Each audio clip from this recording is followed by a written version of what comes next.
Linda heard the front door open, sat down her coffee, and peered out from the kitchen. Dillard came in carrying Abigail in one arm. She was wrapped in her blanket, still in her pajamas, fast asleep against his chest. Linda started to ask what on earth he was doing with Abigail at this hour in the morning when another question hit her. Had something happened to her mother? Dillard put a finger to his lips, handed Abigail off to Linda. Abigail mumbled irritably, clutched her doll, and fell back asleep. Dillard, Linda whispered. What? Put her to bed, I'll explain. Linda didn't care at all for the look on Dillard's face. She took Abigail to her room, tucked her in, and returned quickly. She found Dillard sitting at the table, warming his hands around a steaming cup of coffee. What happened? Dillard tapped the chair next to him. Have a seat, Linda. We need to talk. The sternness in his voice caught her off guard. Okay, sure. She sat down, braced herself, and then noticed he had her keys. Dillard, honey, you're scaring me. What's going on? It's Jesse. Jesse? This threw her for a moment. Oh no. What's he done now? Or what's he gone and done now? He threatened to kill you and Abigail. What? She stood back up. What are you talking about? Dillard took a sip of his coffee. Jesse went on a rampage last night. Jesse? No. Is he all right? What happened, Dillard? Is he okay? It's not him you should be so worried about, Dillard said, a bite in his voice. Seen this too many times before. Bitter split-ups leading to folks doing the worst of things to one another. Dillard, just tell me what happened. Jesse didn't take the news real good. What news? Dillard, what are about us getting married and all? Linda sat back down. Wait, how did he find out? You told him? Dillard looked at her as though she were a child. She hated that look. Dillard, no. You weren't supposed to do that. The struggle to keep her temper in check. She struggled to keep her temper in check. You had no right. That was between us. That was just between us. She glared at him. Why haven't we firmed anything up? It wasn't your place to... He clamped a hand over her wrist. His eyes grew hard, his mouth tight. It needed to be done, so I did it. She started to respond, then caught the look in his eye, a deep coldness. It scared her. His grip tightened. Dillard, let go. You're hurting me. She pried his fingers loose and pulled her arm away. Now please, tell me what happened. He squeezed his eyes shut, inhaled deeply, and then reopened them. He seemed back to himself.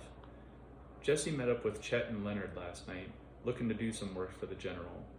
They said he seemed desperate and agitated, thought he might be jacked up on something. They told him the general was done with him and to go look for work someplace else. Well, Jesse didn't take that so well. Got on a rant, cussing the general, cussing me, you, Jesus, and everyone else in creation. When Chet and Leonard tried to calm him down, he pulled out his gun, threatened to shoot them. Said he'd see you and Abigail dead before he'd let another man have you. Fired a few shots into the air, got in his truck and drove off. Linda covered her mouth. Chet called me last night and warned me. I've been up all night trying to track Jesse down. Oh God, Linda planted both hands on the table to steady herself. Linda, this ain't the Jesse you once knew. He's upset, unstable. There's just no telling what he might do. Linda shook her head. Couldn't make herself believe any of it. Jesse had done a lot of crazy things. He'd never raised so much as a finger to her or Abigail, or to anyone that she could recall, for that matter. Linda, I need you to help me out here. I need to know I can count on you. She nodded quickly. Of course. I'll do whatever I can. What? I need you to stay in the house until I tell you otherwise. Can you do that? No, she thought. I need to find Jesse. Need to talk to him. I need to find Jesse before someone gets hurt, Dillard continued. Before Jesse hurts himself. Hurts you or the little girl of yours. Right now, I'm betting Jesse's in his truck somewhere sleeping off a bad drunk. I'd like to catch him before he gets his blood up again. Bring him in and let him cool off in a cell for a few days. Maybe that way no one will get hurt. Be a lot easier on me if I knew you and Abigail were right here. Dillard, there's no need to worry about us. Jesse was just upset. I promise you, he's full of talk. That's all. Jesse would never hurt Abby. Never. Maybe, maybe not. But can you tell me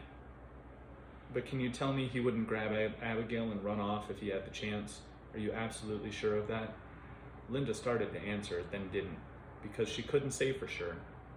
Just don't see why. Dillard was looking at her that way again, like she didn't know how to tie her own shoes. Here, let me spell it out. I can't do my job if I'm worrying and wondering where you and Abigail might be. She could hear the growing aggravation in his voice. You can't stay at your mother's because she's too far out of town. Need you right here, where I can keep a close eye on you, okay? You think you can do that do me that one little favor? She took a deep breath and tried to let it go. He's upset, been up all night, just worried about Abby and me, that's all. Just let it go for now. Okay, Linda said, okay. Good. Dillard stood, tugged on his jacket and headed for the door. Just sit tight. Noel's casing the neighborhood.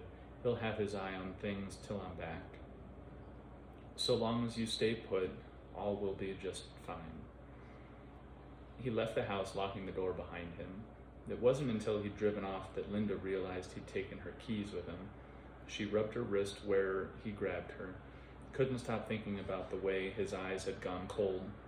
She found herself wondering if maybe she'd rushed into things, if his nice house and new car had made it too easy to ignore the rumors about his first wife.